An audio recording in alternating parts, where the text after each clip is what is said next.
Quando observa um dado sentimento, esse sentimento termina, e há então um estado de atenção que traz consigo uma nova qualidade de energia. É isso que você quer dizer? Resposta. Quando observa um sentimento, o importante é verificar como o observa. Siga isso, por favor. Você vê o sentimento como algo separado de você? Certamente que sim. Não sei se já experimentou e verificou que quando observa um sentimento, esse sentimento termina. Mas ainda que o sentimento termine, se continua existente um observador, um espectador, um sensor, um pensador que se mantém separado do sentimento, nesse caso existe ainda contradição.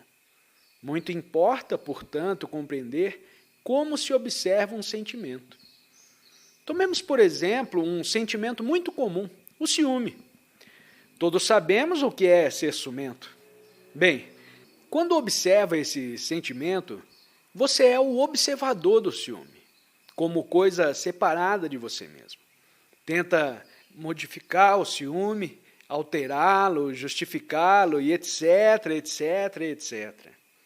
Há, portanto, um ser, um sensor, uma entidade separada do ciúme, a qual observa. Momentaneamente, o ciúme poderá desaparecer, porém ele volta.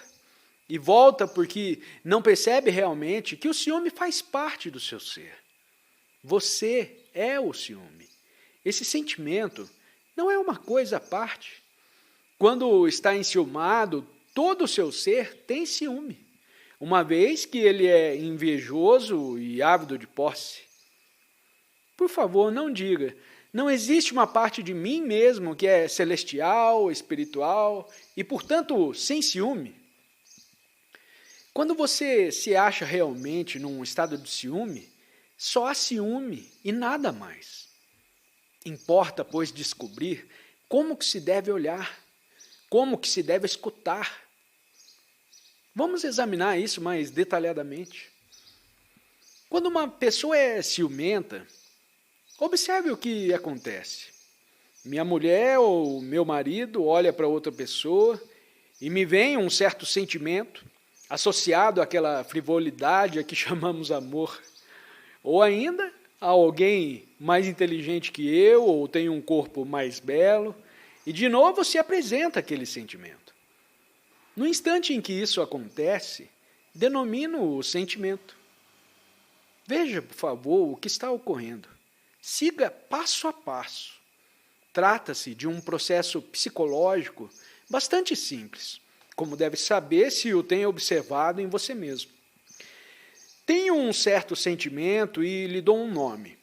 Lhe dou um nome porque preciso saber o que ele é. E eu o chamo ciúme. E essa palavra é produto de minha memória do passado. O sentimento em si é uma coisa nova que se manifestou subitamente, espontaneamente, mas eu a identifiquei lhe dando um nome. Lhe dando o nome, eu penso tê-la compreendido. E assim, o que aconteceu? A palavra interferiu na minha observação do fato. Penso ter compreendido o sentimento, o chamando de ciúme, mas, em verdade, eu apenas o enquadrei na estrutura das palavras da minha memória, juntamente com todas as antigas impressões, explicações, condenações e justificações. Mas o próprio sentimento é novo. Não é uma coisa de ontem. Só se torna coisa de ontem quando eu dou um nome a ele. Se eu olho sem lhe dar nome, não há então nenhum centro de onde estou olhando. Você vê isso? Você está se esforçando tanto quanto eu? O que estou dizendo é que no momento em que aplicamos um nome, um rótulo àquele sentimento, o enquadramos na estrutura do velho. E o velho é o observador, A entidade separada, constituída de palavras, ideias, opiniões sobre o que é correto e o que é incorreto. Portanto, muito importa compreender o processo de denominar e perceber como a palavra ciúme surge instantaneamente.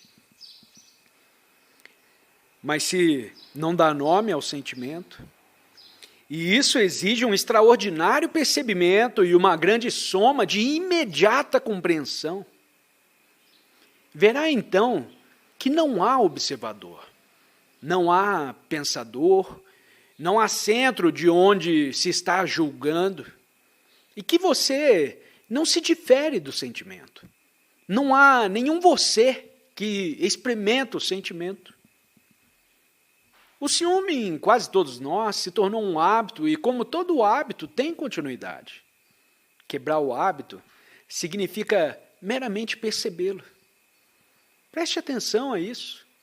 Não diga, é terrivelmente ter esse hábito, eu preciso mudá-lo e ficar livre dele. Mas fique apenas ciente dele. Esteja cônscio de um hábito. Estar cônscio de um hábito significa não condená-lo, porém simplesmente observá-lo. Se ama uma coisa, olha para ela. É só quando não a ama que surge o problema de como se livrar dela. Ao empregar a palavra amor em relação ao sentimento que chamamos ciúme, eu espero que entendam o que quero dizer. Amar o ciúme é não rejeitar ou condenar esse sentimento. Não há, então, separação entre o sentimento e o observador. Nesse estado de total percepção, se o aprofundar sem palavras, descobrirá ter eliminado aquele sentimento habitualmente identificado com a palavra ciúme. Vamos parar por aqui. Essa manhã estivemos falando sobre um assunto realmente sério.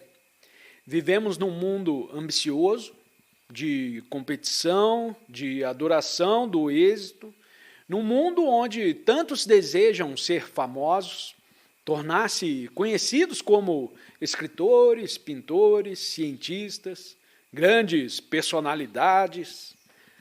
Todos esses vivem num estado de conflito, contraditório e tenso. Essa tensão produz certas atividades, e se a pessoa é dotada de aptidões, poderá se tornar um escritor de êxito ou pintor, cientista ou político. Mas esse estado tenso e contraditório não produz claridade. Só traz mais sofrimento sobre o impulso dessa tensão. Pode uma pessoa ir à igreja, adorar a Deus, mas isso nada significa.